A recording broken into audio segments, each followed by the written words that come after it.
Um, Cars? Yeah. You like to do cars, huh? You like Yeah. to restore cars. Well, yeah. So we need to start from the beginning so you understand how that all came about, right? And earliest I can remember is back when. The earliest I can remember is we didn't have a whole lot of money growing up, and every time my parents would buy another car, um, they'd say, "Son, this car's going to be yours someday." And it started when we had like a 1951, 52 GMC pickup truck. My mom called it the General. It was a blue 5-window cab. Really loved it. And I don't even remember how old I was, but I must have been about 9 years old. And my father was always coming and going. And I remember when we went to go look at the truck, we drove out to a wrecking yard out in Diamond Springs. It was called Bonanza Auto Wrecking. And they wanted $200 for this truck. My parents bought it. And it was a great old truck. Just a lot of fun. And I remember even doing a tune-up on it when I was like 10 years old, replacing spark plugs and points and condenser and getting it run a little bit better. And then one year we had a bad frost, and we broke the engine block. We didn't have any coolant in there, and the engine block broke, and that was the end of that truck. And my dad then traded it for a Chevy Nova. And of course, that was going to be my car too. Not to be. We're driving through Sacramento, and the car went kaput on the side of the freeway. And the engine was bad. Got rid of that. Had some friends meet us at the bus station in Placerville to take us home, because we took the bus from Sacramento back to Placerville. And then my mom had a. Then we bought like a 1958 Chevy Impala, and that was going to be my car again. My dad always bragged he only paid $1.25 for it, which meant $125. Decent car, but always had electrical problems. And on Christmas Day, and I want to say that was like 1969 or something, I got my first shotgun for Christmas. And my father and I went out bird hunting at a place called Comanche Lake in Ione, California, on Christmas Day. And I'll never forget, because that Christmas Eve was one of the only Christmas Eves we had snow falling outside. And we woke up in the morning and there's snow all over the ground, and he and I went out to this place, and so my dad was supposed to be the big hunter. Uh-huh. And he tells me, he says, "Son," he goes, "Eddie, you see those ducks out there? You got to come up on them real quiet, like, because when we get close to them, I'll yell out, and they're going to fly into the air. And when they fly into the air, that's when you shoot them." And I'm okay. So I had my little 410 shotgun. He had his shotgun. And we creep up on these ducks that were swimming in the water. And then he comes out and he scares them. He yells, goes, "Ah!" And nothing flew. They were all decoys. So he says, "Make sure you don't tell anybody that story."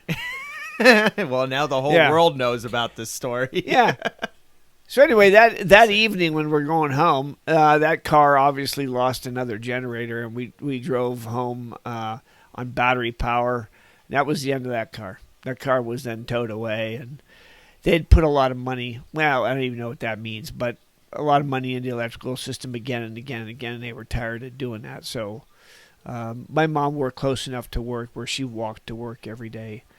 And then about 1973, they bought a 66 Ford Galaxie 500 that had been in a bad accident, and the rear quarter panel was wasted.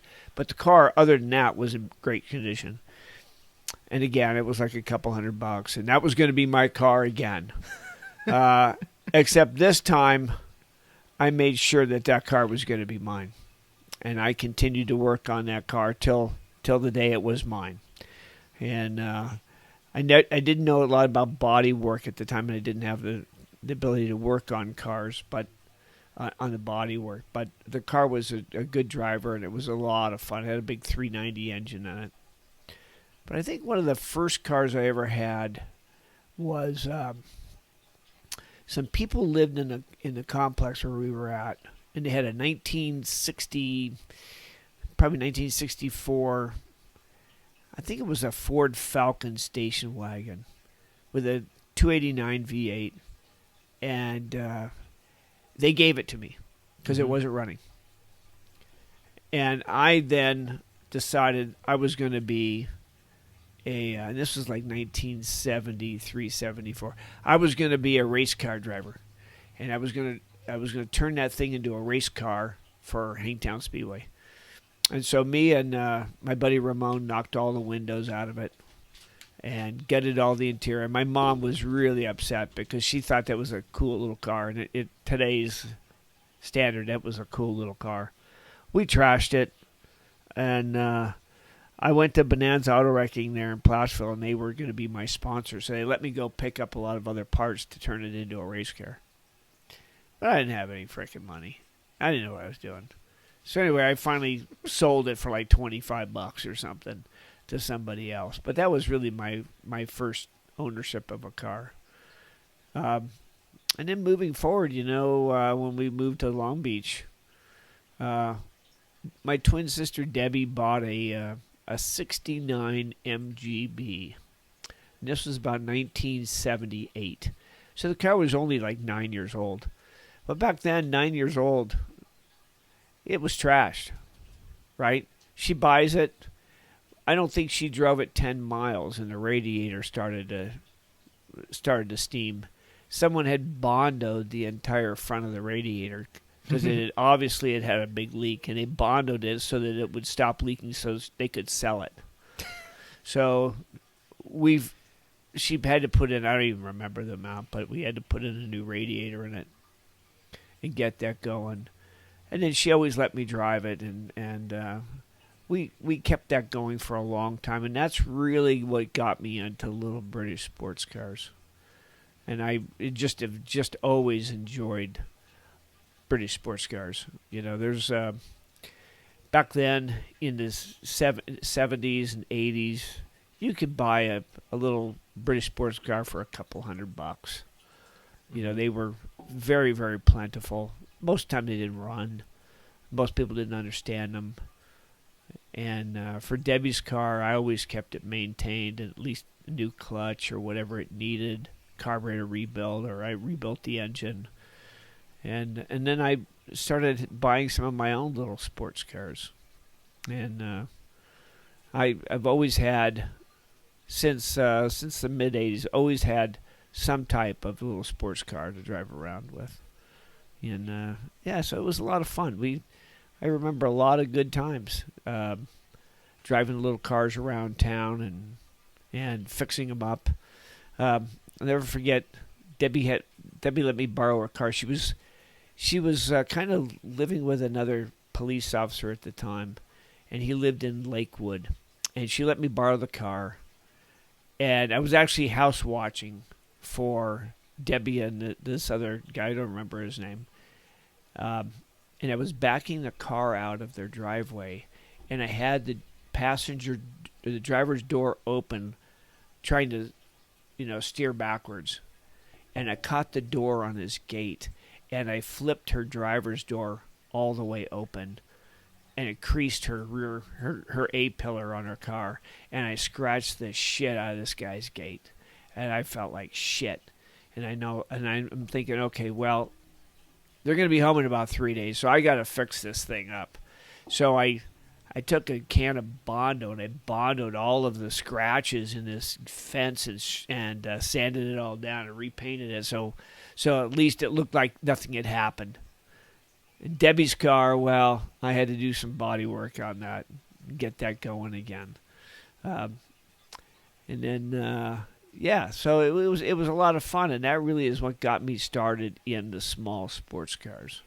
Now, didn't you get into repairing lawnmowers at first? Oh yeah, well that was prior to my cars. There was a place there in Placerville called Mother Lode Salvage. And well, let's say 1968, 69. My older sister Penny got drawn for a brand new Bonanza mini bike. And mini bikes were the thing back then. They were all powered by little lawnmower engines. And we drove that thing around for a few months until it didn't run anymore. Mm-hmm. And I remember my dad didn't have any clue about what was going on with lawnmowers or lawnmower engines. And we didn't have the money to fix it. So he took it down to a lawnmower shop in Sacramento, pawned it or sold it to him. And within 5 minutes, they had it running. And I'm like, okay, that can't happen again. I got to figure out what the hell's going on with these things because there's no way I'm going to let that happen again. So I started working on lawnmower engines. And there was a place there in Placerville called Mother Lode Salvage. And I would pick up old engines and I would bring them home and fix them up and then retrade them back to Mother Lode Salvage for whatever else they had to trade. And that's really there was an old guy next to my buddy Charlie named Al Brandalize, and we always thought that he had a lot of lawnmowers. And we asked him one day, we said, hey, if you've got an old lawnmower you're not using, maybe you could give it to us so that we could start mowing lawns and earning money. So unbeknownst to me, one day he dropped it off at our apartment complex. And I come home from school, and my dad's outside trying to start this lawnmower. And it was an old school one. It didn't have a recoil start. You had to wrap the rope around the top of the engine and then pull it. And for me, I wasn't strong enough to pull the rope. But I could wrap the rope, sit in front of the mower with the mower up against my legs, and kick the mower away from me to start it up. And that's how we mowed lawns in the beginning. And sometimes the mower ran and sometimes it didn't run. And there was a point there where I thought something was wrong internally with the engine. I took it all apart and it didn't go back together the same way it came apart. So that's where I really started to learn about engines and timing of the valves and everything. And I didn't have anything but a crescent wrench and a pair of pliers to work on. They didn't have socket sets back then. I didn't have any. I just did what I had, and beat things apart if I needed to. But I finally managed to get things working, and that was my thing. That was my gig. I was like a little lawnmower repair guy. People would bring me their stuff to repair once in a while. And I really, really loved to work on lawnmowers. And then finally, I bought my own mini bike. Paid $7.50 for a mini bike. It was called a basket case because the engine was in a basket. And it was a tough time because in Placerville, around June, late June, they had what they called the wagon train. And during the wagon train, right after the wagon train, they had the fair. And so you saved up as much money as you could so you could go to the fair and have a good time. Mm-hmm. And I had saved, I don't know, $10, $15. And then I was going around off in the block that we lived in, and someone was selling their mini bike for $7.50. And that was about half the money I'd saved for the fair. But I figured that was a better investment. So I bought that mini bike, and I got the engine running and rode it for a while. There were some internal problems with the crankshaft. They kept wearing cases out. But I'd go to Mother Lode Salvage and buy another engine for it for $1 or something like that and get it running again for a while. And then the little lawnmower shop there in Placerville would sometimes trade me running engines for parts that I needed. And I sold that, and then I had a bigger mini bike. A friend of mine, George Bogard, This was back in like 1973, 72, 73. His dad was a doctor in town, and the cost of medical malpractice insurance was really high. And so his dad re-enlisted in the army, and they moved to Okinawa, Japan. And he had a mini bike that he sold me for $25, and it had a 5 horsepower engine on it. And so I got that running because it wasn't running at the time. And that was the bike I ran for another couple of years. And then my buddy Charlie bought a mini bike, and Ramon bought a mini bike, and we were like the three amigos riding around the area on our mini bikes. And of course I was like the mechanic that would get everything running and keeping it going. But that was a great time. We did a lot of fun things. And not to mention I had lawnmowers. I had 3 lawnmowers, and I would mow the lawns of the apartment complex we were at and make money. In fact, that was really the first time I'd ever worked on one. Debbie, my twin, and I want to say it was probably 1968, 69. We were, the manager, Dorothy Brand was her name, and her husband, and they were the managers of the apartment complex, and they would give Debbie and I a couple dollars a week to mow the lawns. There were 7 lawns. And we could use their power reel lawnmower, which was a Toro. And then they also had a edger, a gas-powered edger. And I remember one day pulling the rope, and the rope came out of the edger. And I was just stood there going, shit, we broke it. And I remember I felt the need to fix it instead of telling them that I broke it. And I did. I put the rope back in and got it working again. And that was my real first time of working on a lawnmower. Probably when I was 8 or 9 years old, working on a recoil starter. So that's kind of the fun thing. And then, of course, you guys grew up mowing lawns. Yeah. Because I always got you some good deals on lawnmowers.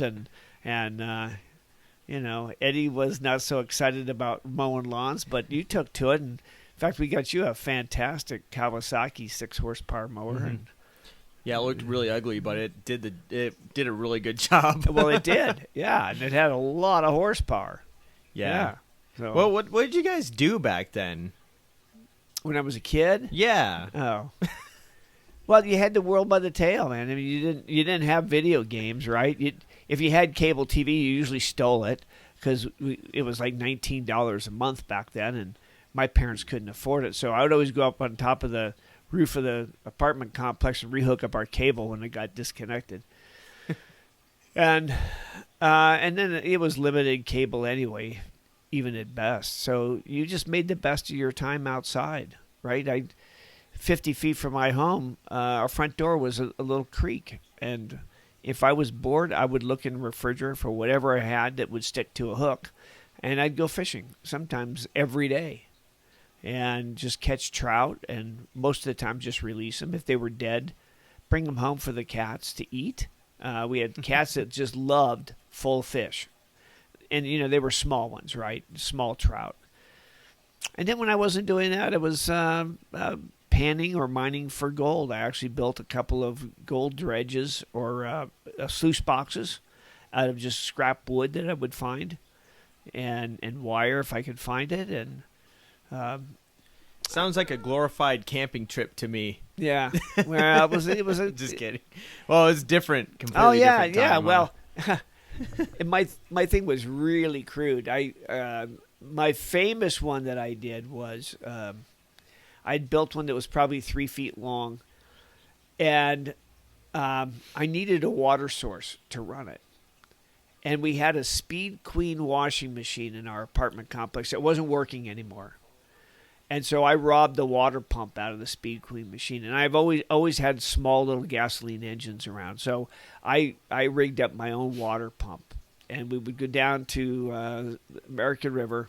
You had to prime the pump. So you had to suck on the end of that water pump so that it would start pumping the water.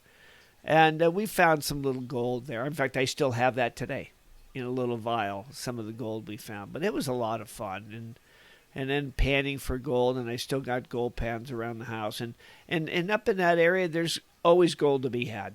You can always find gold. Even the little creek next to our home, there was gold. And it was just a magical time in life when you could just go fishing or pan for gold or, explore caves, which I know they're still there, but I don't know if they've ever been chained off because that was a real deadly area. We never got injured, but you could. I remember dropping logs into mine shafts and then waiting a couple seconds to hear them land. So they were very, very deep. And we'd play around them like it was nobody's business. They were all covered with ivy. I'm not sure that they're still there or they haven't been filled in or they're just roped off with chains. But, we would find mines or tunnels, and we would explore the tunnels. We didn't have flashlights back then because we couldn't afford the batteries. So you went in with a little candle or something like that. And, it was a different time up there then. And then of course I had my little .22 rifle, and when I could afford it, my mom would go down and buy me bullets, and I'd go up on the hill and put up targets and shoot at the targets. Usually I'd use a .22 short. They didn't make a lot of noise. But yeah, we just had a great time in our life, just putzing around. And then if none of that worked, I'd jump on my bike and I would be gone the whole day, riding to either Coloma or Somerset, or just made sure I had a quarter in my pocket for something to drink. You didn't have phones back then. Mm-hmm. If you needed help, you just knocked on someone's door and asked to use the phone. But you needed to be home at 5 o'clock or whatever it was for dinner, and you just planned your day around that. I remember you telling me the interesting thing is that they didn't have bottled water back then. The only thing you could buy was like Coke. Yeah. Coca-Cola or something like that. Right, yeah. So you always made sure you had a quarter for either a candy bar and a Coke or a Pepsi or something like that. You didn't have bottled water. You cupped the water out of the creek if you could, and you drank it from your hand if you needed to. You didn't. Once in a while, maybe we had a thermos that you could fill a thermos full of water and, take that with you. But that was so rare. It was, I don't even remember ever really doing it. Let me ask you this. Do you ever remember a time when they came out with bottled water? Or did that just happen so fast it just kind of became normal? I think the first time I really remember bottled water is when Evian came out with it. Michael Jackson had bought enough to take baths in it. Was this like an advertisement? No. It was like a luxury Evian water. And then you could go to when we first moved to Long Beach, about 1977, there were water stations there where you could fill 5-gallon jugs full of water because the water tasted really bad. It wasn't really good for drinking, and you'd buy gallon jugs of water, not the personal 16-ounce you see today. So you would buy gallon jugs of water, and take them back for drinking. That was, as long as I remember, that happened. You could always do that. But the personal 16-ounce bottles, well, I don't even remember when they came on the scene. I do remember when Evian, and then, of course, there was Arrowhead sparkling water, and they always had mountain water. But today, I think it's such a small percentage that actually makes it into the bottle. I think it's 10%, and the rest could be, faucet water, and they can still call it mountain spring water. And there were really only three natural springs in the state of California where you could actually claim it from spring water. Arrowhead owned one, and I don't remember the other two. But I had some guy here about 25 years ago tell me that drinking water will be the gold of the 21st century. Why is that? But just because of the lack of good drinking water. And I don't know if that's true or not, but... Well, because it seems like, there's some pretty good filters these days, Yeah, there's good filtration systems. And no one's really running out of water. Yeah. You can desalinate the salt water if you need to. But yeah. So anyway, that was a good time, you know. And we then I remember when we were packing up to move to Southern California, and I had to get rid of my lawnmowers. And I had a big real lawnmower that I tried to pawn off on this old man, Al Brandleis, who became a kind of a friend. I would go visit with him, and we would just talk. And I mean, the guy was like my grandfather's age, you know. His kids were already grown. And he didn't want my big reel lawnmower, so I just cut it up into pieces, or broke it down in pieces and took it to Long Beach with me. And I still have it today. Sitting in the shed. It's a 1941 Jacobson 21-inch Manor reel lawnmower. And once in a while I find parts on the web, and I'll buy them. Yeah. Like tires or something like that. And last year, actually, for the first time in about 7 years, I brought it out, started it up, and mowed my lawn with it. And it smokes like the son of a bitch. And it's not green. But it cuts really well. It's what they call a front throw. So it throws the grass in the front of the mower. Oh. So you have to have a bag for that. Oh, I remember that. Yeah. Most of them are a rear throw. They throw it behind the reel. This one's a front throw. And yeah, so it's still in my garage, and still started up. And you put things away right. Sometimes you can, like for example, today we're cutting up some things for the garage, right? So I go to grab one of my chainsaws. I haven't started that thing in 5-6 years, but you put it again. You put it away right, and it doesn't hurt them, right? You make sure that you run it out of fuel or whatever. I put fuel in it and put some chain oil in it, and 3 pulls later, the thing's running. And I was able to saw up a bunch of logs today on something that hadn't run in 5 years. I hadn't started. Yeah. And that's what most of those small engines, eventually, someone doesn't put it away right? They leave fuel in it.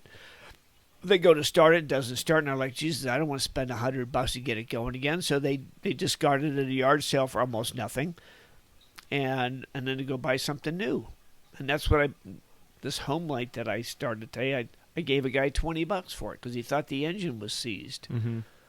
And I took it home, and it turned out a bolt had just backed its way out and caused the flywheel to not turn. And I tightened the bolt back up, and I went back to the guy, and I said, hey, Dick, I feel guilty about giving you $20. This is a great saw. And he goes, deal's a deal.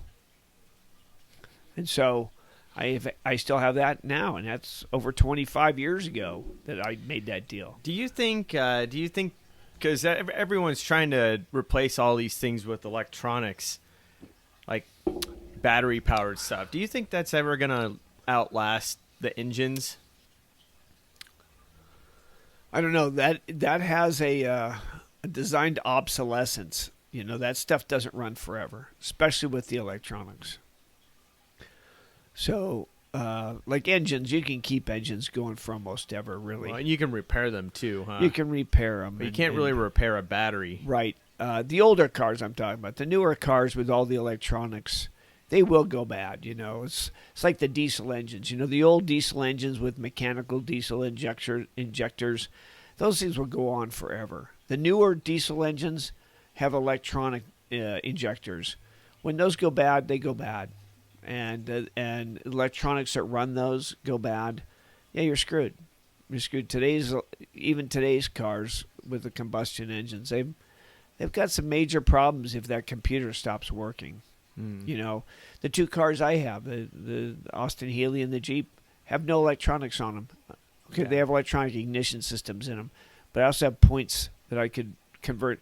If we ever had you can bypass it. Yeah, I could bypass it and start them up, push start them. If we had some nuclear electrical war or something that destroyed all electronics, those cars would still be running. They could still be running. Well, what was that? I was just thinking of something. I forgot what I was going to say. Maybe I'll remember it in a little bit. Yeah. Well, man, I forgot what I was going to say. Must not have been very important. Yeah, it must not have been important if I forgot what I was going to say. Well, let's go to my first British car that I owned. Okay. Right? So, late at night, I would wash my rags and stuff on cars that would work. Because rags were not that cheap then. And I was down on 4th and Cherry at a little laundromat. It was probably about 10:30 at night, and I'm washing some of my dirty rags in the wash machine. They don't want you to do that. And this guy comes by and he says, "Hey, so are you a mechanic?" I go, "Well, I kind of putz around once in a while." He goes, "Hey, well, I've got a friend that's got an old," he says, "I don't even know what it is, but it's a little sports car, and it's been in his driveway for a couple years. Some guy just left it there. I know he wants to get rid of it. If you're interested, I'll give you his number." So I said, "Well, I'll check it out." So I call the guy, and he says, "Yeah, the guy owes me $250. The car's in my driveway. It doesn't run. It's got some flat tires if you want to come by and check it out." Well, it turns out it was a 1966 Austin Healey Sprite, and it was silver colored. And he didn't have the pink slip, but he sold it to me. So I bought it. I went down to the Department of Motor Vehicles, and they looked up the original pink slip, and they said it hadn't transferred ownership yet. And so I went, they gave me a duplicate pink slip, and I went to the original owner and had him sign away on the original pink slip. This guy had sold that car to someone else who bought it and parked it at his friend's house and then disappeared. And so I got the original owner back who signed me over the pink slip, and I took ownership of it. And it was a great little car. I painted it. I thought it was a fantastic, like, sage green. Got it running. And people would come up to me and go, "Jesus, that's a nice little car, but who picked the fucking color?" And I was really proud of the color. Anyway, the second time I repainted it, I painted it a yellow. I had an old Cadillac, 74 Cadillac with 74 Cadillac yellow, which was a really nice yellow.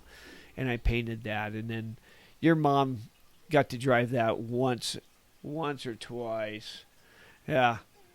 And then I sold it. And back then we had a ton of people coming in from Germany or England to buy up a lot of the British sports cars that were in the States, because most of them in England were no good. So along with that, just about the time I was getting ready to sell that, there was a 1962 Triumph Herald parked at the top of Redondo Avenue.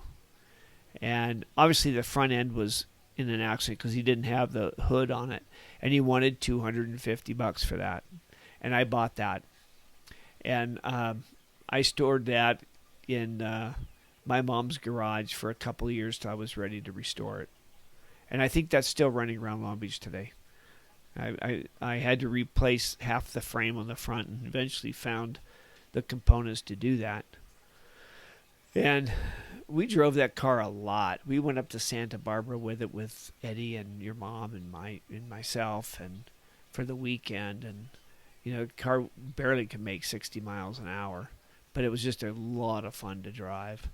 And I always was particular on the people who bought the cars when I was done, because what you don't want to see is something after you've labored over it, to see it parked along the side of the road with the hood up, because the guy who bought it didn't know what he was doing.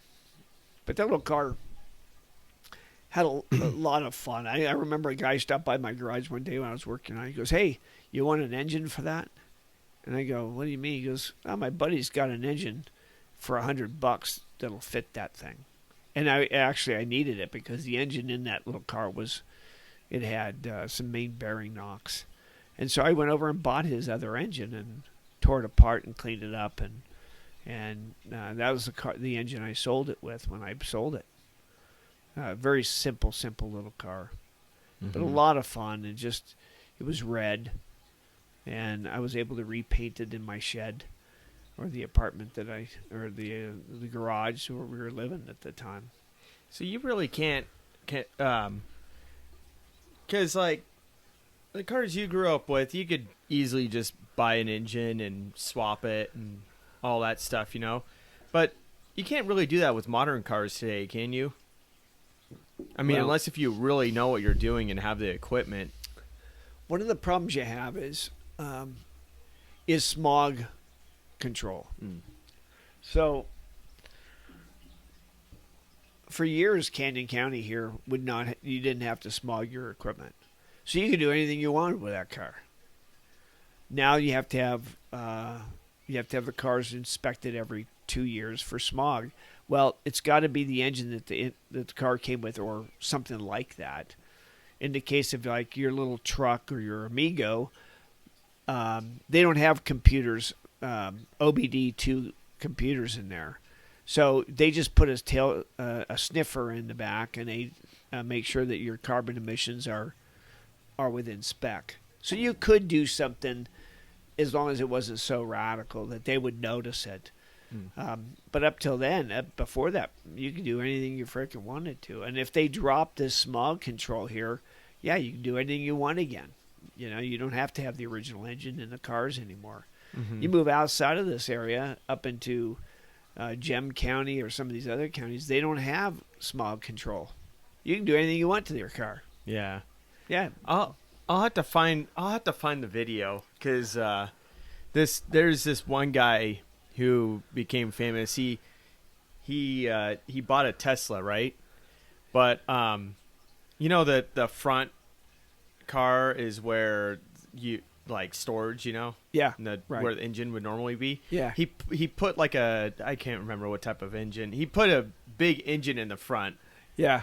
And he like hacked the system or whatever. So like if you ran out of battery, then you just switch to engine, and then bam, he's got an engine car. Oh, no kidding. Yeah, that would be funny. That would And be you had to funny. like modify the front end and everything, you know. Yeah. But it was interesting. Yeah.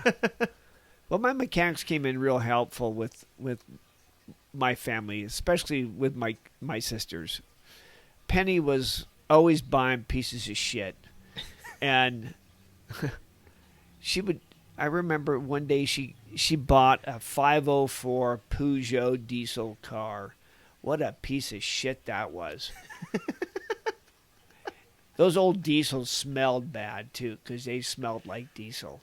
She got a really good buy on it, and I kept it going, I think, for just a couple of months. And then she was dating this guy, and he had one of the original Honda cars. It was a little four-cylinder, but the engine had seized up. And I remember pulling the engine out of the car by myself, lifting it up onto the back. I mean, that's how small this engine was. I could physically pick it up out of the car myself and put it, stripped down, of course, but Yeah. the block.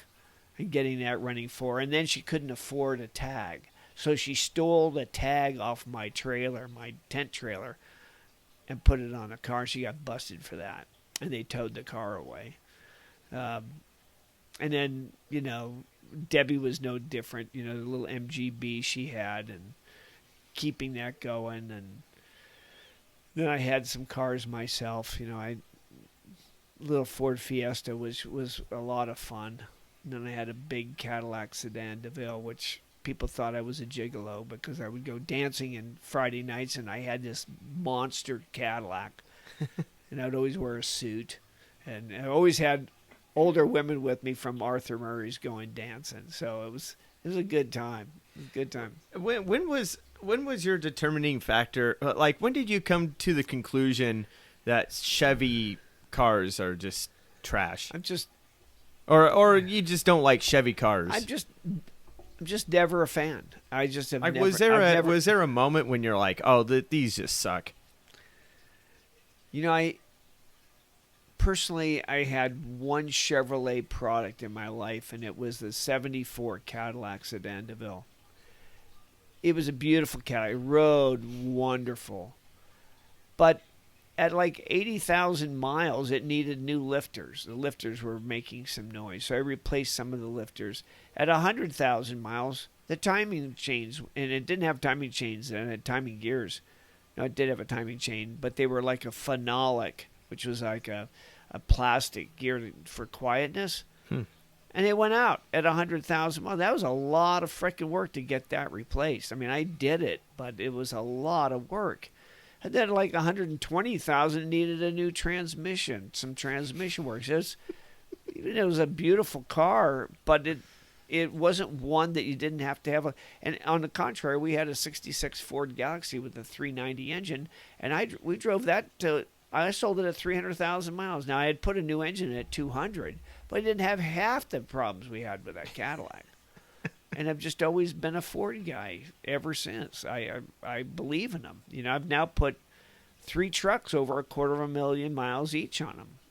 You know, my first was that 86 Ford, and we sold that at over 250,000. We sold an 86 Ford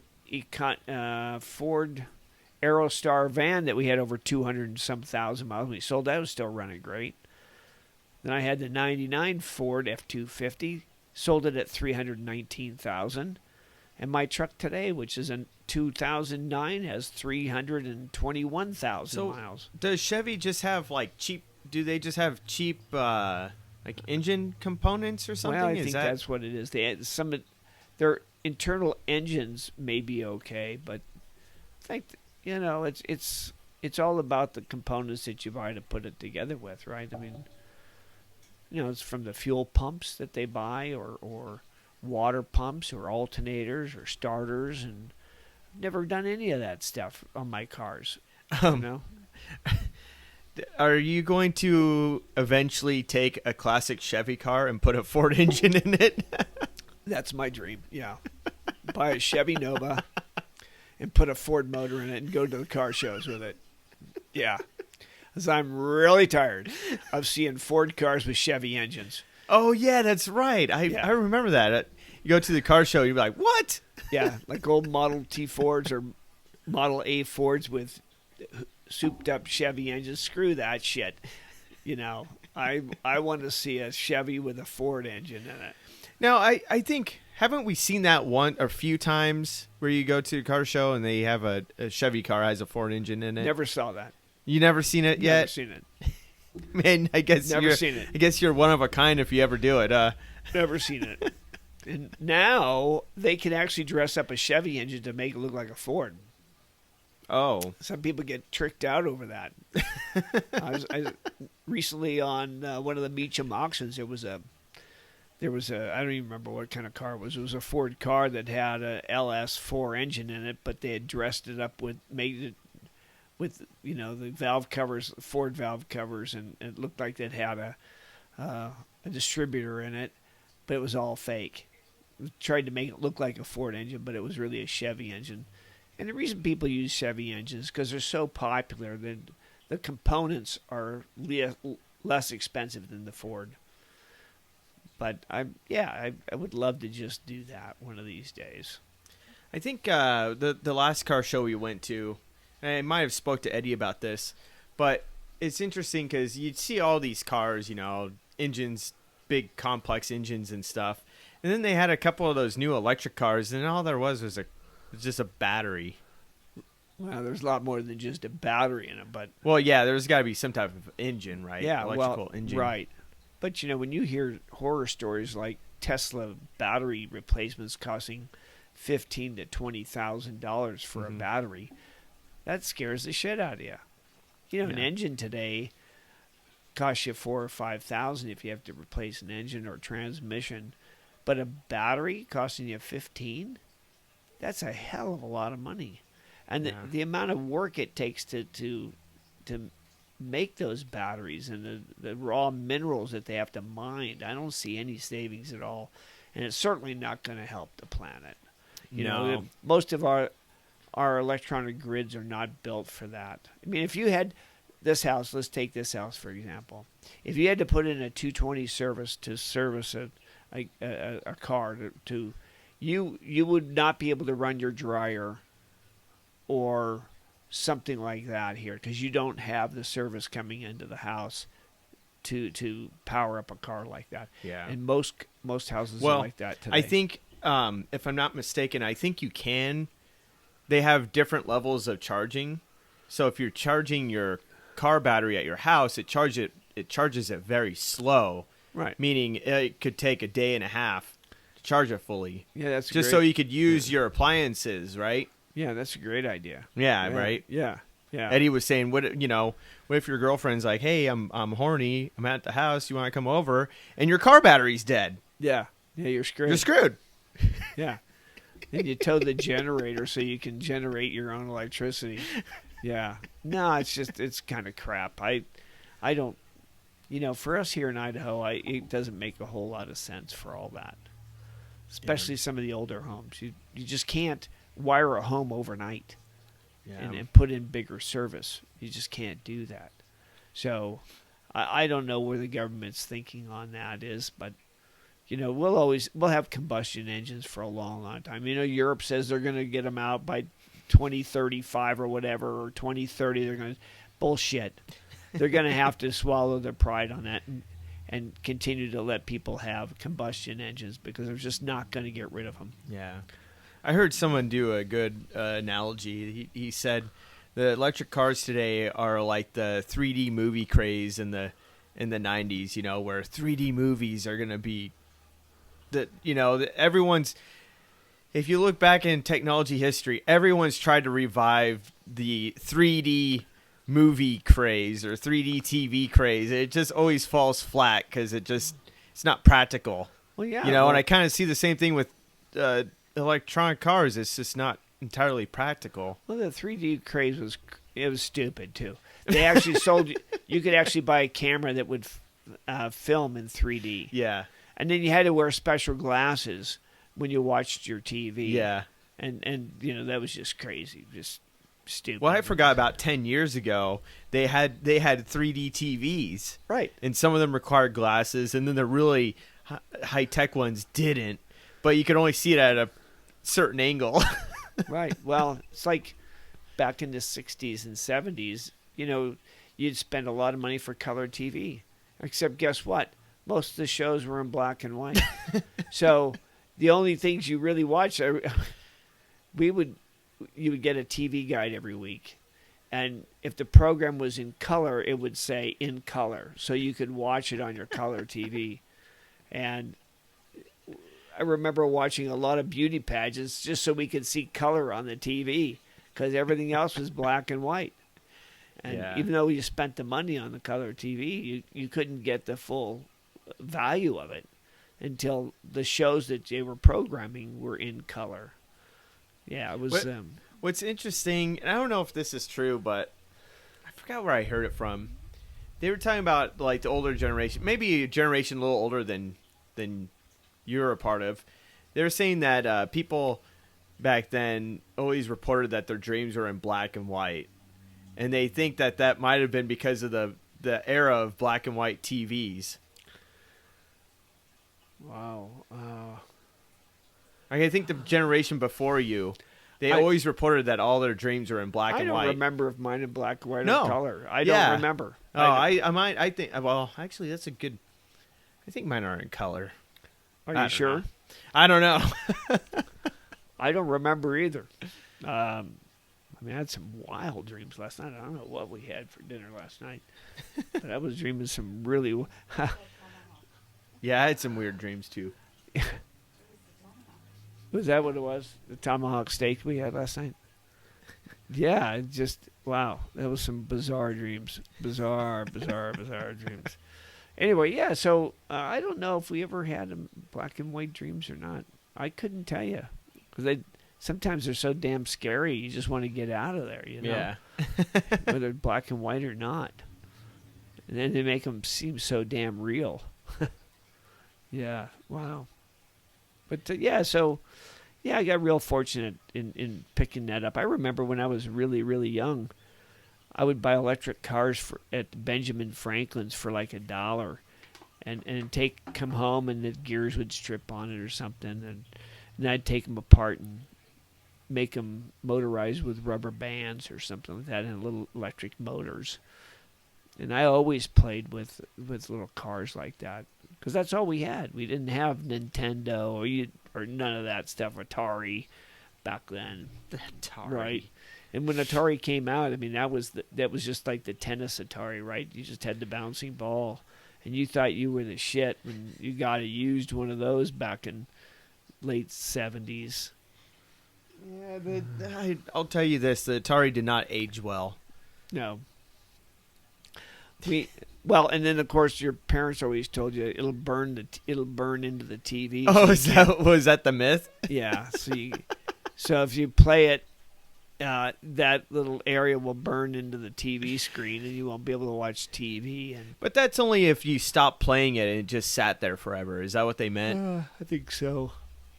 We didn't have one that lasted. I think we got one back in late 70s or something like that. Yeah, you never got into video games. Well, they didn't have them. No, it's an excuse. And the only arcades they had there was a big arcade place out of town called Sam's Town that was down in Shingle Springs. And they had a lot of arcade games there. And when you'd go down there, you just spent, $5, and it would take you all night because games were 10 cents. Yeah, what's interesting is that people actually thought that was just a fad. They didn't think it was going to last long. My favorite ones were the driving ones. Oh, okay. Where you were driving. And I don't remember the names of them anymore, but yeah, and they still have them today. Yeah. Yeah. Yeah, those were a lot of fun. They'd have steering wheels on them, and you'd always make it feel like you were the boss, Well, and some of them had stick shifts. Well, the more modern ones. Right, these didn't have stick shifts. And I remember one time when I was a kid, I accidentally chose manual, not knowing what it was. Yeah. And I didn't know how to drive a manual. So I'm sitting there, I'm going, why isn't this car moving? I'm like pressing the gas and all. I'm like, what the heck? Yeah. You didn't have it. Didn't realize that, I didn't know how to drive a stick shift. I actually one of the first times I drove stick shift was, there was a Foremost Dairy behind our apartment complex, and I got a job there building pallets or working with the returns and all that kind of stuff. And the only forklift they had was a gas-powered forklift, but it was a stick shift. So if you can imagine driving up and down little hills with pallets of glass bottles, that was my job. Wow. So you learned really quickly how to feather a clutch and not jam into gear. Oh man. Yeah. And it was a great little job. I really enjoyed it. But as most things happened, it came to an end. I quit. And because my buddies always wanted to hang out, and I was always working during the summer. And I thought, okay, well, I don't need that anymore. It wasn't a really good decision because my mom could have used the money at the time. Because she was a waitress, but it wasn't like she was making money hand over fist. Mm-hmm. And then it was, you couldn't get a job when you were young there in town. If you got a job, you were very, very lucky to have one. And I was lucky that I got that job, but I squandered it.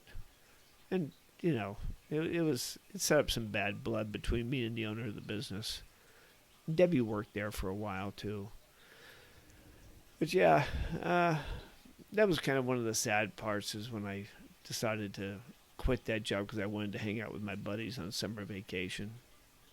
That was like 1976, I think it was.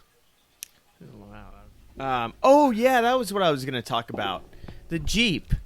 About how your new Jeep, every time you stop, the engine stops. Yeah, I hate that function. Yeah, explain why you don't like that. Well, you know that when you stop, most of the wear that you have on engines today is starting and stopping the engine. And so these new functions are because of global warming. They don't want you to sit there and idle your car at a stop sign. And it's terrible for the drivetrain or the starters, the internal engine components. And so whenever you can opt to stop that, we do. There's a little button on the dash. But you have to do that every time the engine or you leave the Jeep and come back. You have to re-hit it again. So, but your mom was reminding me of a story I would tell.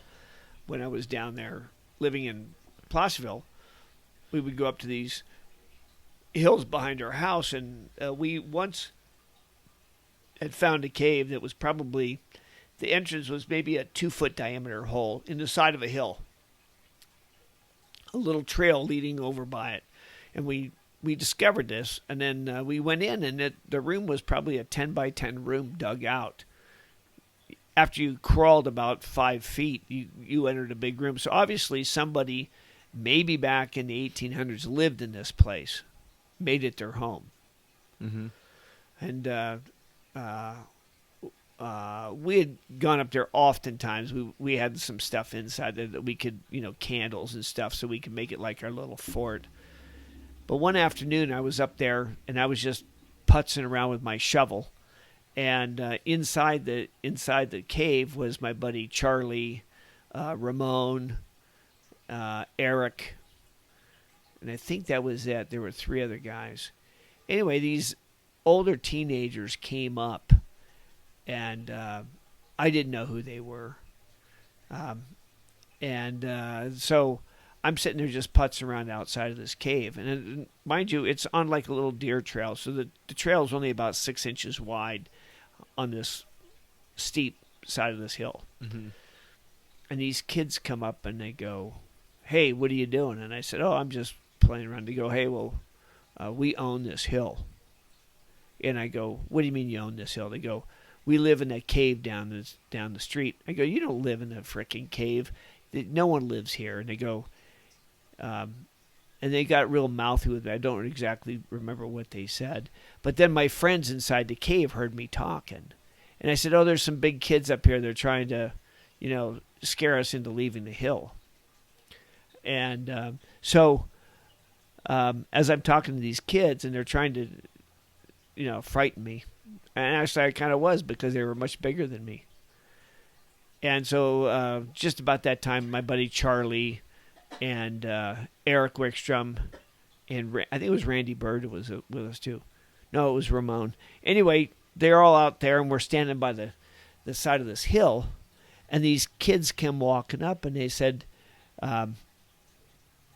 we were all kind of scattered on the hill, and this one kid looks at us and says, "You got 10 seconds to get off this mountain, or we're going to kill you, and we're going to go after the big guy first." Well, it was Eric Wickstrom was the big guy. He was a little pudgy at the time. Well, I took off and started running. Well, they started running after me. I guess I was the big guy. I don't remember. So I'm running with my shovel, and I'm going through little valleys and stuff, getting out of there. And as I'm scurrying up this one little hill, I had my shovel with me, and I tossed my shovel at this guy. I could have killed that guy. Wow. If that shovel had hit his head, it would have sliced his head open. And then I ran all the way back home, got in my house, grabbed my .22 rifle, put a bullet in it, and I stood out on my back patio waiting to see those guys, because I was going to kill them. Wow. So it was about probably 10 minutes later, my buddies come running down, and they're screaming and yelling, and they're yelling, "Hey, they got Ed, they got Ed, they got Ed." Well, I was already home. And they didn't have me, obviously, and they chased them down the hillside too. Well, then Ramon's mom called the Placerville Police Department, and they went back up with. I stayed back. I didn't want to go see those kids anymore, and they found the guys up there just playing around up on the hill, and one of them was the police officer's. His dad was a police officer. Wow. So the kids didn't get in any trouble. But they told him, they said, "Hey, this kid threw the shovel at me, almost hit me in the head." And they go, "Well, you're damn lucky he didn't do that." And never really went up on that hill again unless I was armed with a gun, in case these kids ever tried to fuck with me again. But that was a scary incident. Someone could have been killed very, very easily just because these kids decided they wanted to play, Wow. And they would never do anything. Obviously, they weren't going to do anything, but they scared the hell out of us. Well, yeah, if they're threatening to kill you. Yeah. Yeah. Yeah, and of course I ran like the lightning, and I remember scampering up that hill and taking that shovel and throwing it just shoving it behind me to get him off, and I missed his head by inches probably. But if Wow. I hit him, it could have killed him. All Wow. for just like fucking around, right? And I never got that shovel back. He threw it into the woods, and I went and looked for it once or twice again, but I never found Maybe it you just again. stole it. No, I think he Oh. threw it away, and I could never find out where he threw it. So, it was a scary time, and again, it was that area is probably still unfiltered, and probably I know there's no homes up there, and be interesting to go up there one of these days to see if that stuff is still around. But yeah, that was a scary time. And then around '78, it's when everybody started having CB radios and putting CB radios in your cars, and that was always fun. It was just stupid. Hey, you call Charlie. I'd call Charlie on the phone. Hey, Charlie, go out to your car so I can talk to you. And he was like 3 blocks away, so we'd go out to the cars and talk on CB radios where we could just, if we just called each other on the phone, it'd be a better conversation. Just stupid shit. Like breaker. I think Charlie was called starfish or some, starfish tuna or something. And that was motor mount, and we'd like, yeah, breaker, starfish. Are you out there? You out there? And if he didn't call you, then you went at home and you called him on the phone. Go, hey, dude, I'm not hearing you on the CB radio. You want to go back? It's like completely defeats the purpose, huh? Oh, just this stupid, silly shit, like that. Well, me and my friends used to do that with the walkie-talkies. Yeah. It's like, oh, these walkie-talkies have a 2-mile radius or whatever, and we'd spend hours trying to get these stupid things to work, and then we'd be on the phone. Can you hear me now? How about now? No, it's not working. It's like, It's like, what's the point of this? Right. Well, see, in 1978, they outlawed the sale of 23-channel CB radios. They wanted you to buy a 40-channel. It had something to do with interference with TVs. So, in '77, like With December, TVs? yeah. Oh, dang. You once in a while, you can hear someone talking on a CB radio while you're watching your TV. Oh, Or whoa, watching what? your radio. Yeah. Yeah. Interfered with communications. That's So, hilarious. January 1st of 1978, you could no longer buy 23-channel CB radios new. But if you had one, you could use it, right? Yeah. So everybody was dumping CB radios. And down in Long Beach, when I was visiting my family for Christmas, Royce and Cobra 23-channel CB radios were going for $20. And normally they were $200, but they had to get rid of them because there was, in 1 week, they were just going to have to destroy them. So whoever they could buy them, bought them. And I bought a... So was that kind of like the cell phones before cell phones? Right. But you had to But be... there was no guarantee that you were going to get a hold of whoever you're trying to get a no. hold of. Huh? No. And then you had It was just kind of like shooting in the dark. You had to sign up for an FCC license when you got one. And so... Because, I mean, you're broadcasting, basically. Right. So you'd Right. say, this is a motor mount out KFC 2954 or whatever it was that you had, And then it just got silly. You just go, hey, can someone out there give me a 1098 or 1036 or whatever, time of day to go, it's 9:35 p.m. Like, oh, thank you. You just dumb stuff. fucking stupid shit like that. Yeah, and everybody had an FCC license. Mine was 2894, I think it was. KBB or KCC or something like that. 2894. What a weird time. Oh, yeah. That's so weird. And then we'd had PA speakers put in our cars too, so you could if you were going through town or something, hey, hottie, or some stupid thing. I never did that. And then I had my thing, but we'd always try to go to a place and go, hey, where are the police?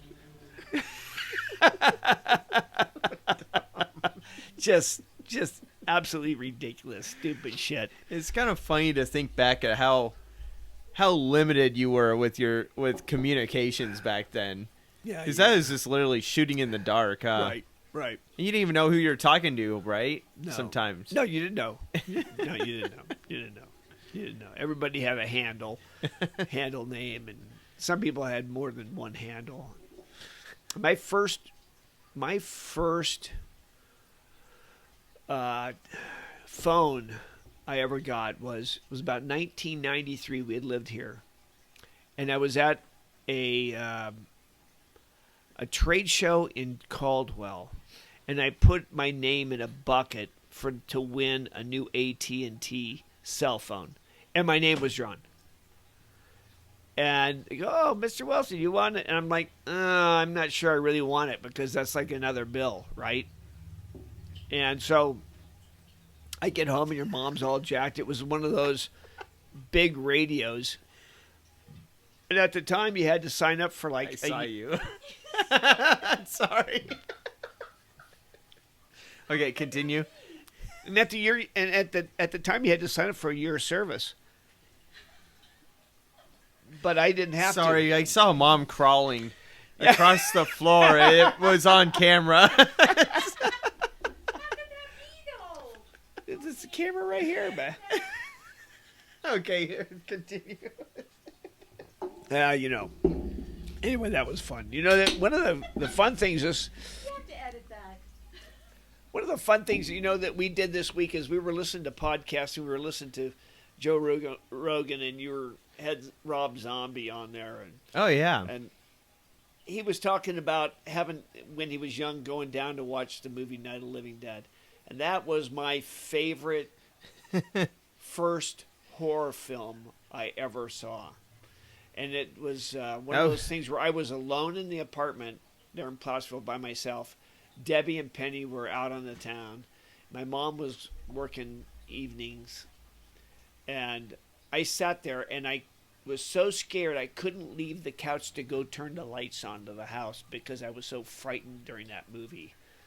That was the best, and now it's my all-time favorite movie to watch. I mean, it really was the original zombie movie. I mean, he laid the groundwork for everyone. Oh, he did. Everyone copies what that guy does, you know? That's right. And I don't know if he came up with you have to shoot him in the brains or not, but every zombie movie ends the same way. You got to kill him by destroying the brain. Well, what made his movies great was... Well, that's a 16 ouncer. Yeah. What made his movies great, though, is that it wasn't so much... The zombies were scary, but as the movie went on, you started to become more afraid of the humans. Like the infighting. Yeah. And stuff. That became more of a threat than the zombies itself, Right. Yeah. So. Yeah, I just love the redneck scenes of that movie, where they're out there just taking target practice at the zombies and then burning them. And at the end. And then there at the end, the poor black guy survives the entire night, peeks out of the window, and someone nails him thinking he's a zombie. Got him. Yeah. I think there's one still in that house. Yeah, that was the original movie, and then the remake. Doesn't he get bitten? Yeah, he turns. He does turn. Yeah, right. But yeah, because I always thought that was so screwed up in the original movie. How he survives the whole thing, and he peeks out, and he gets blasted. It's like what? But the remake was a good one too, because that was a good one. They made Barbara a real, a badass. Real badass. Yeah. Right? Yeah, she was not bad looking either. But yeah, she was really good in that one. Yeah. And then of course the black guy does turn. He doesn't get killed. Well, he does. Well, he gets bitten. Yeah. But he's becomes a zombie. That's right. I don't remember. It doesn't show him get bitten, but remember they were trying to get gas, and they shot the gas pump and it explodes. Yeah. And at the very end, he locks himself up in the cellar, and he finds the gas key. That's right. Yeah. He finds the gas key, and then he just starts laughing. They open the door when they're inspecting the house. Yeah, and he had comes died. Up there. Yeah, he's a zombie. He gets killed. Yeah. And that's still a great series of movies. Yeah. You can't go wrong with that. And then Day of the Dead, which is filmed in an old mall shopping mall. Or Dawn of the Dead. Dawn of the Dead. Yeah, that was a good one. Right, and even the remake is filmed in another abandoned Yeah, mall. that was fun too. Again, another quality movie. Yeah. You know, and then somebody was mentioning on our way back about the TV Guide. You guys didn't grow up with a TV Guide, but you would buy one. And they were 15 cents at the supermarket, and they'd come out every Sunday, and you would buy one so you could see what was on for the entire week. Wow, the entire week. The entire week. Damn. I mean, no different than the TV Guide on cable where it shows. Yeah, but it was all on a book. It was in a book. Dang. And so you would turn to Monday or Tuesday or Wednesday, and you'd see what's all the channels they had. There was only 15 channels or whatever, and it would show all the programs and the times that the programs were on. And the older ones would show if it was in color or not. Yeah. Yeah, that's how you got to plan your week on movies or whatever. Today, there's 1,000 channels and movies playing all the time. I don't even know how you make. I guess you could ask Alexa, and she'll tell you whether or not movies playing on TV or channel. Yeah. No, I mean, you really don't even need a guide. I mean, if you have the money, you just pay for what you want to watch, and you'll watch it. Right. You know, instantly. Yeah. If you really want to watch it, you can watch it. Yeah. Anything now, TV shows. We were also talking the other day too, which was kind of funny, is people will see the restoration we did on the Bug or the Bug Eye, and then they'll always say, "Oh, I've got one if you want to restore it."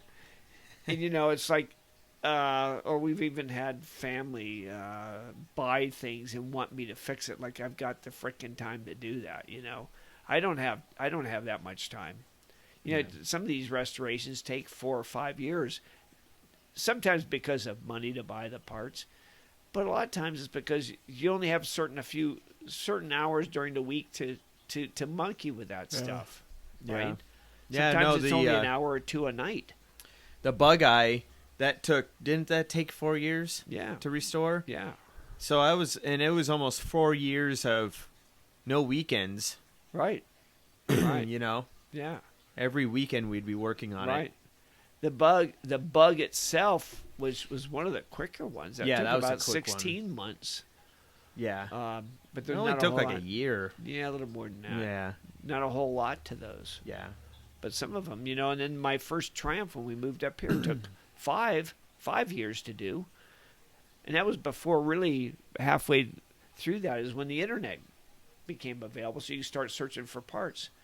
Before then, you just talk to a guy who knew a guy who heard of a guy who may have one in his garage somewhere, You would have to buy those parts. So, yeah, the whole industry has completely changed today. Restoration is so much more simpler with the internet. Well, yeah. Yeah. You're good. I didn't understand how you saw me, though. Oh, we saw you. But, yeah, what was I going to say?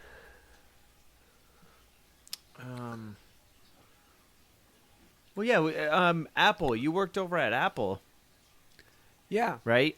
You want to talk about that? Oh, well. How'd that all start, man? So, I actually started, kind of a crazy start, but I started going to Long Beach City College about 1980 because I wanted to be, it was 79, I think it was. I wanted to, I was seeing a girl, and she says, hey, she wanted to meet with me during the evening time. And I go, well, maybe I'll just take some evening classes at Long Beach City College and we can go have dinner together or something like that. So I figured the only thing I was really good at when I was young was drafting. So I thought, well, I'll just take a drafting course. And so I took a drafting course, and I was pretty good at it. And then it led to tool design. And one day, the school teacher, or the professor, I don't know what you call him, comes up to me one evening, and he says, hey, you want to do this for a living? And I turned him down. I go, no. And at the time, I was working at Jack in the Box. Like, I mean, that wasn't my career. I didn't know what the hell I was doing. But anyway, I said, no. He says, well, we've got a company in Los Alamitos that's inquiring about students and wondering if I have any. And he says, I was thinking of you, but if you don't want it, I'll call him and let him know. So I sat there. It was probably 6:30 at night. And he went into his office to make the phone call, and I finally went in. I stood there, and I go, like, why not try it? So I went in there, and I told him, I said, yeah, I'd like to try it. Yeah. He goes, okay, well, I'll let him know. So they contacted me for an interview. It was a company called Arrowhead Products in Los Alamitos. And I went there for an interview, and it was for drafting, but it was also for tool design. Designing tools for the aerospace industry.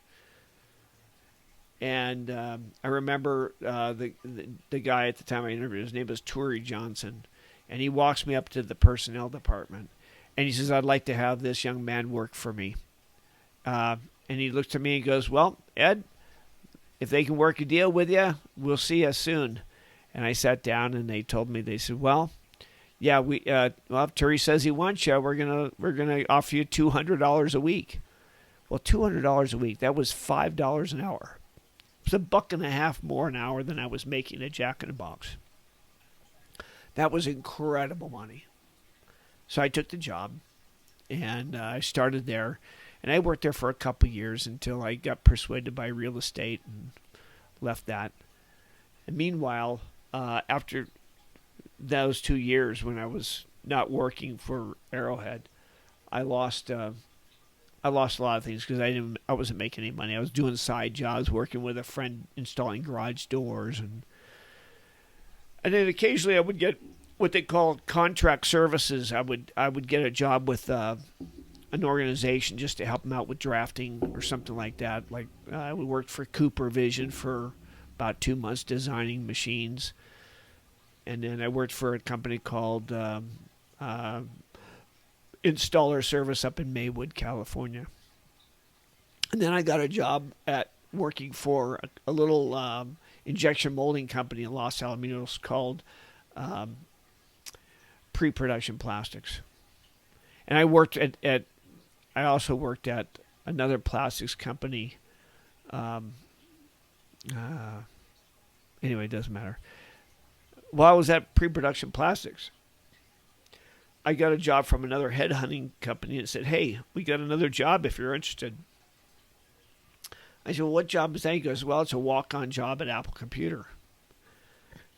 And now that was a temp service, right?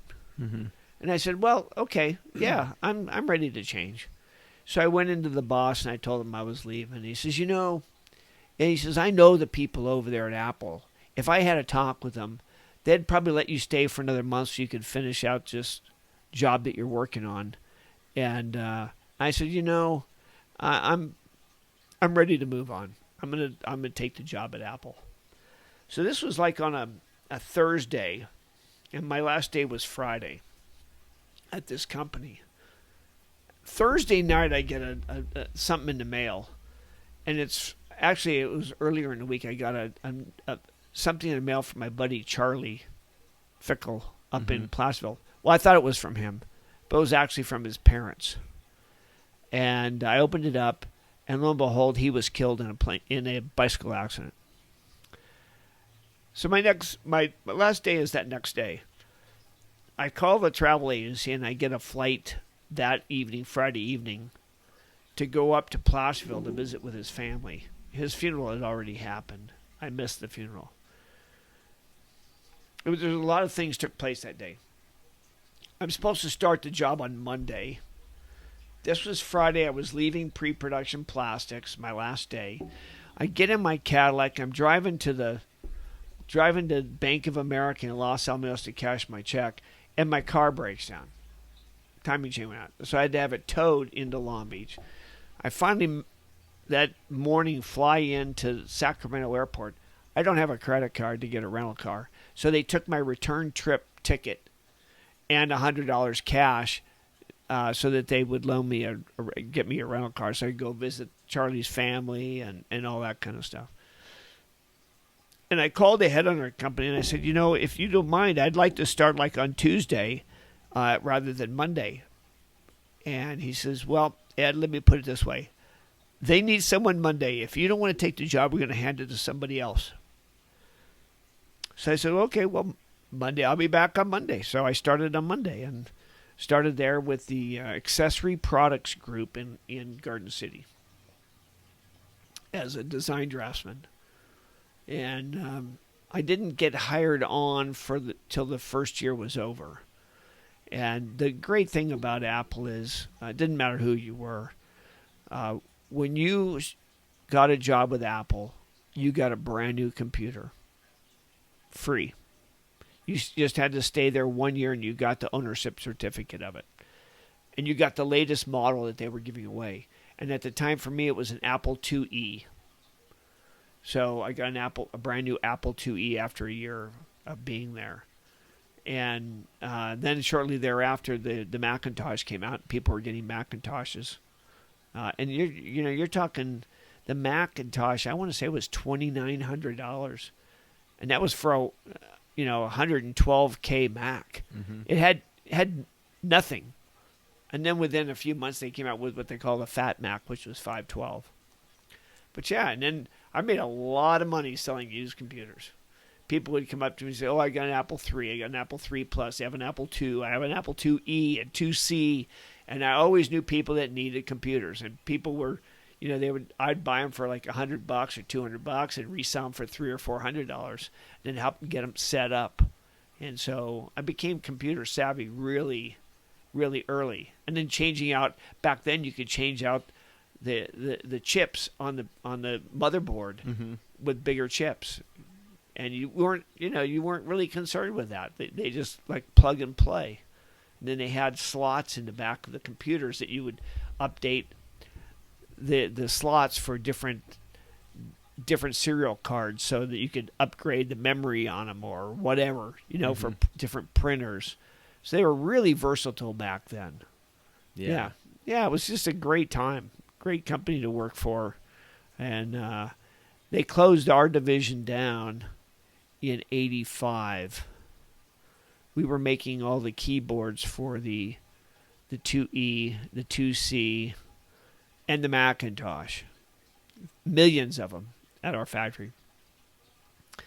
But there was a company called Alps Electric that was making key switches for the computer keyboards. And they made a keyboard for less money than we were making them for. And they decided to sell that division to Alps Electric.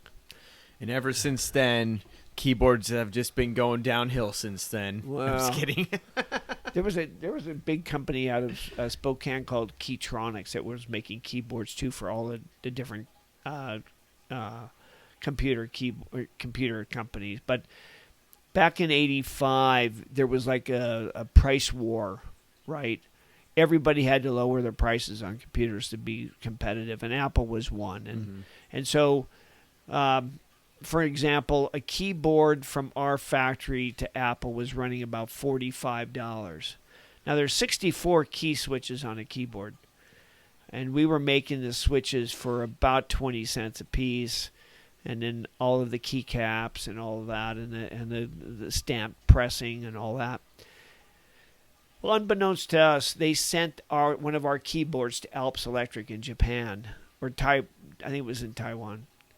And they came out with a better keyboard than we were making, and it was available for $10. How much was yours? It was in the $40 range. Oh, wow. Yeah. So when you're looking at 5 million keyboards that year, and you can save $15, that's over $100 million you're going to be spending additional just to have your own keyboard factory. Wow. So they sold that division to Alps Electric, who continued to make the keyboards at that factory, but under their control. And they didn't need the 4 draftsmen that we had. And did you guys just make the plastic products, or what did you guys make? Yeah, well, we had injection molding. So you made like the actual plastic keyboard components? Right. We had injection molding machines to do that, and we had. You wouldn't understand it, but they also did the printed circuit boards. We made printed circuit boards. Are those plastic? They're like a fiberglass. Really? They had tracings on them, like copper tracings.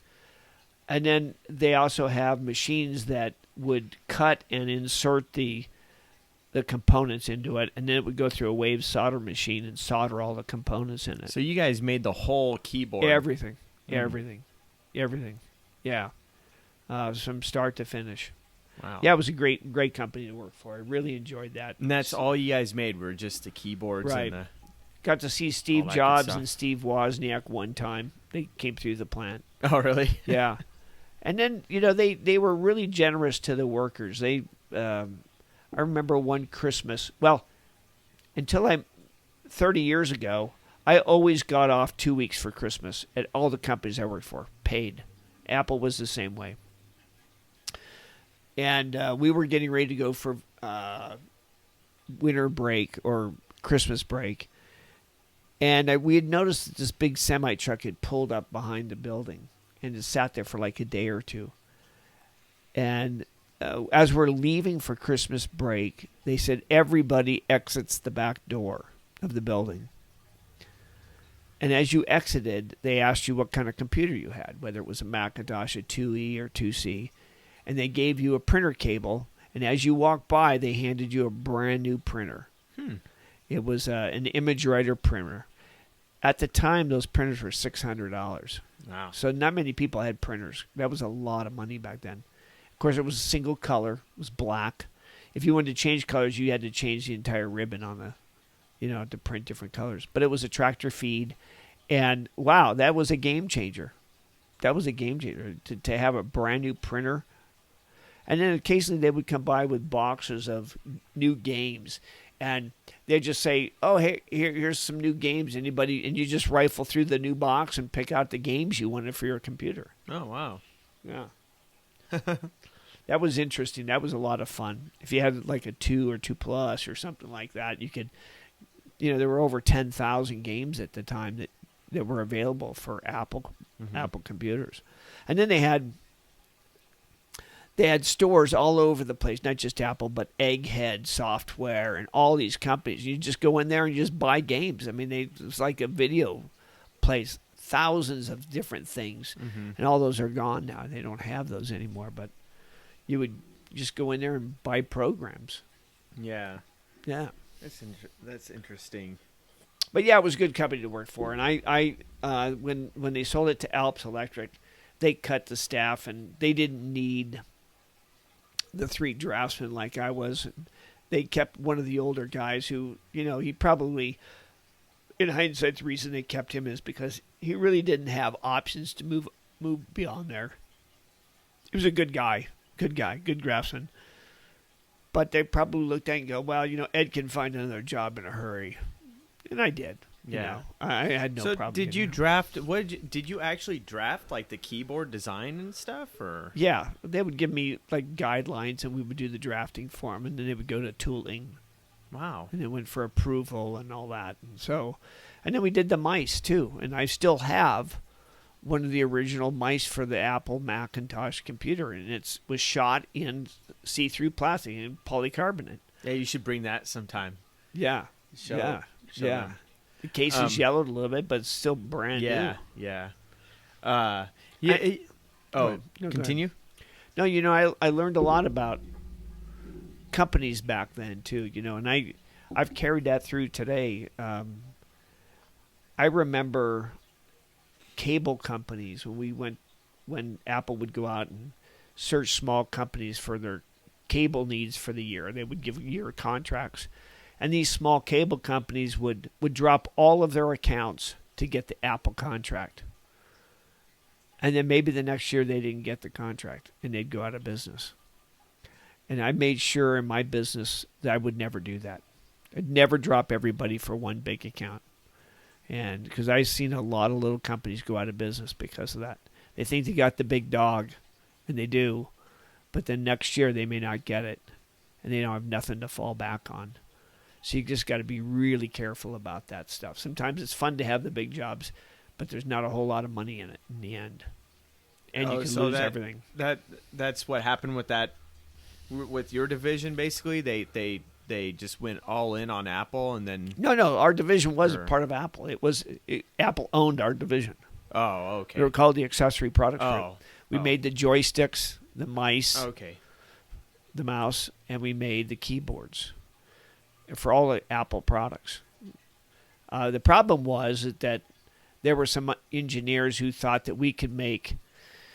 There were two key switch manufacturers back then, SMK and Alps Electric, and they made the key switches. There's 64 of them in a keyboard. And one of our engineers got with a company called Grimes Electric, and they thought that we were paying 10 cents a key switch through SMK or Alps, but they thought they could do it for 5 cents. So they spent a couple $1 million on tooling and all that to wind up making our key switches for 20 cents a piece. And the quality wasn't as good as Alps or SMK, who were the primary sources of the key switches back then. They may still be today. So with all that said, a keyboard that should have been costing Apple $10, $15 was running them $40. And that's when they sent it out to Alps, and Alps Electric made that same keyboard we did for $10 a piece. Better quality. Yeah. And they went through a lot of testing. I mean, life testing. I mean, they had machines that would just hit the keycaps to see how many rounds you could get on a key switch, Sometimes 1 million strokes before the key went bad. But, wow. it was just incredible. Yeah, absolutely incredible. It's and it just got really greedy, and it turned out that some of the tooling people that were making the tooling for Apple were getting a lot of kickbacks. And it wasn't just, the money of the switch. They were making money illegally through the back channels. So it cost the company that division, and then they sold that division to Alps Electric, and Alps continued to make the keyboards. I recently saw a video. I'll have to send it to you. I don't think I sent it to you on YouTube about the unknown third founder of Apple. Yeah, you were telling me about that. Because there was actually three. There was three. There was Steve Wozniak and Steve Jobs. Steve Wozniak and Steve Jobs, and then there was a third guy. I forgot his name, but he was like, he dealt with like the paperwork and stuff, like the office guy, finances and all that. And he ended up quitting because this guy had started his multiple businesses on his own. They all failed, and he just thought, this probably just isn't gonna make it. So he left after the company was founded. Yeah. He took out all of his shares, made a few $1,000s and just left. And then and people have always, people interviewed him going like, if you do realize if you stuck with Apple, you'd be a multi-billionaire today. Yeah. And he's just like, well, back then I've had multiple businesses fail, and I didn't want to be a part of another failing business. So at the time, I thought it was, I thought it was a good decision, and obviously it wasn't.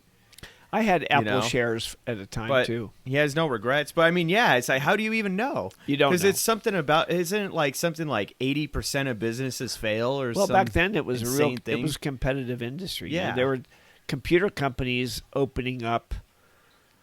There were probably 4 or 5 different computer companies, but it all worked around the language for your computers, right? Which was, they were all using the IBM software. And there was a new computer company coming through the ranks. It was called Eagle Computer.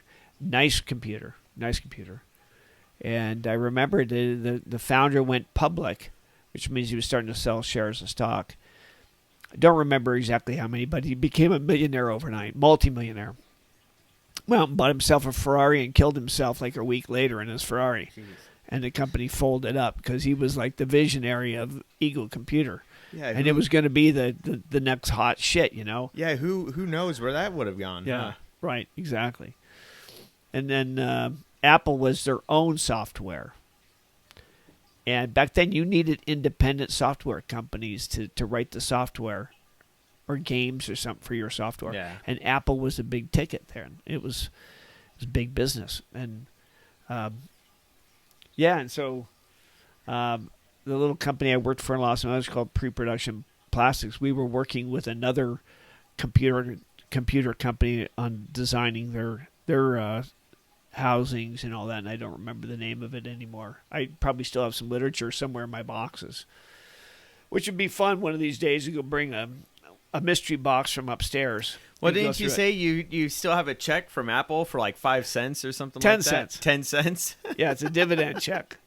It's probably worth a lot more than 10 Yeah, cents. it's probably today. worth at least $100. Yeah. You could probably get 100 out of that. Yeah, but why would you sell it, right? Yeah. I mean, you guys can fight over it someday, you know. Well, and that's the tragedy that I was going to bring up of that third founder is he sold his document that had his signature along with Steve Jobs and Steve Wozniak. He sold it for, like 10 grand or whatever, and then a year later he saw it on eBay going for a couple $1 million. Yeah. He's like, what the hell? Yeah. Right. Yeah. Well, it doesn't mean it's sold. But, No, I know, but this poor guy keeps. but Yeah, I have one of those original mice for Apple, right? The Macintosh. And a good friend of mine had one too, and he sold his for $1,000. And that was 20-some years ago. So I don't even know if this one's worth that much anymore, but Right. it's a one of a kind, Yeah. right? I mean, you won't find another one. What you should do, Dad, is take that mouse and take it to the pawn store or pawn shop and just see what it's worth. Yeah, that would be kind of interesting, wouldn't it? Yeah, see what they Right? would give me. Yeah, that would be an interesting. Yeah, but then someone offers you $1,000. What do? You sell it? I don't know. You just, Yeah, I mean, you'll never replace that thing. that's the problem. It's you'll history, you'll never replace Yeah. it. Yeah. I have some original stuff from the first space shuttle flight when I worked for the aerospace company. Mm-hmm. And the original space shuttle, I've got pictures and all that from NASA and a NASA coin and tie pins and all that kind. You can't buy that stuff anymore. Yeah. I mean, you Yeah. sell it for $10. I mean, but then it's gone forever. Yeah. Yeah. I'd rather get buried with me or something than give it away for $10. Hey. I'm not hungover. I'm not hungover. I still have a letter. So you guys bought a new spa What an ordeal that was. or a So- new hot tub, right? Well, yeah. Yeah. One of the two.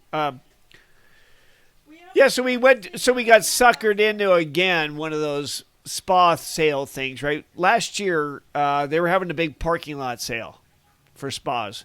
So we ventured down to Boise Mall to go see the big parking lot sale. There were maybe 10 spas out in the parking lot asking way too much money for the spas. And I kind of know where spas need to be. And they were just assholes, and we just decided we weren't going to buy that. So then the other day, we hear the new, the spa sale going on, hundreds of spas on display. We get to the expo center yesterday, and there's a ton of cars, and people are coming and going. And I'm a little concerned. I'm like, Jesus, are all these people coming here to look for the spas? Well, there were 3 things going on. They had a flea market going on, the spa sale, and they had a wedding expo. We go to the spa thing, and there were 15 spas. They didn't have the 100 that they thought. Way overpriced. They're selling you some rogue spa manufacturer back in Indiana, which, I mean, try to get that son of a bitch serviced if you need to. So we decided that was a bust. We walked over to the wedding expo. They wouldn't let us in without paying $8. We're not doing that shit. So we go to the flea market, and it was still like $3 to get in there, and some rancid shit there. It was terrible. We did wind up buying an album. We bought a Sammy Davis Jr. album. Yeah, they've had the Candyman on. It was one of the better. So anyway, we we bought that.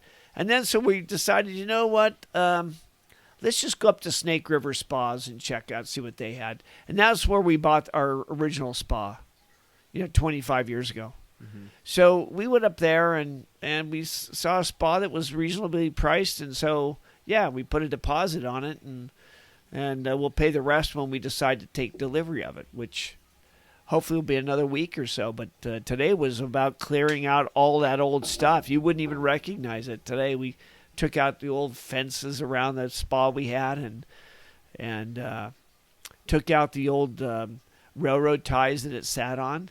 And I couldn't carry them myself. They were really super heavy. So I fueled up one of my chainsaws I hadn't started in 5 years, and son of a bitch started right up, and I cut them into sections so I could throw them in the back of my truck. So my truck is all loaded down with some crappy wood now, and we'll take it to, the dump maybe tomorrow or the next day and throw it all away. But yeah, so it was good. It was. I don't think you'll see this podcast, so it really doesn't matter. But we have. Maybe I'll just keep that to myself. Anyway, Right. it's good to be fit to do all that stuff, because there's a lot of people that aren't fit that can't do things. Mm-hmm. And almost 62, and I feel like I'm still in my 40s or 50s, which is a good thing. A little sore today because, as you know, we tried to kill ourselves yesterday during the CrossFit Open. Yeah, I was gonna say the CrossFit.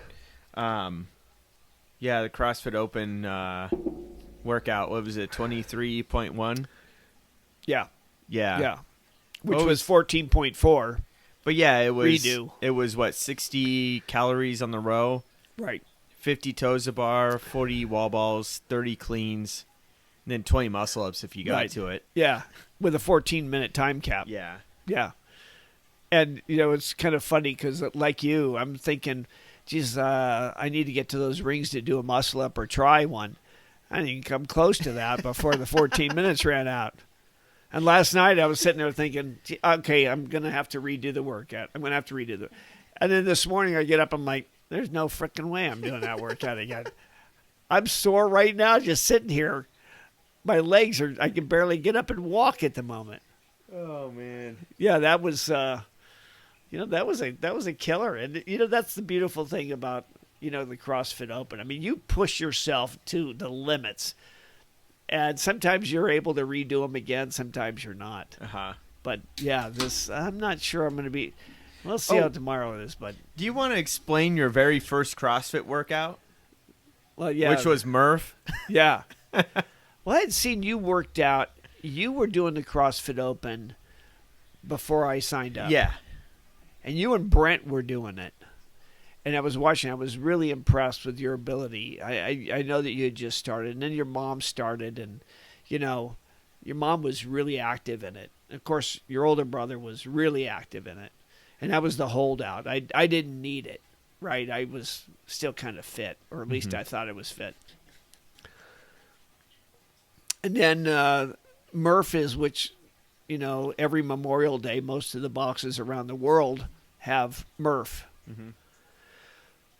And, it's a 1 mile run, 100 pull-ups, 200 push-ups, 300 air squats, and a mile run for time.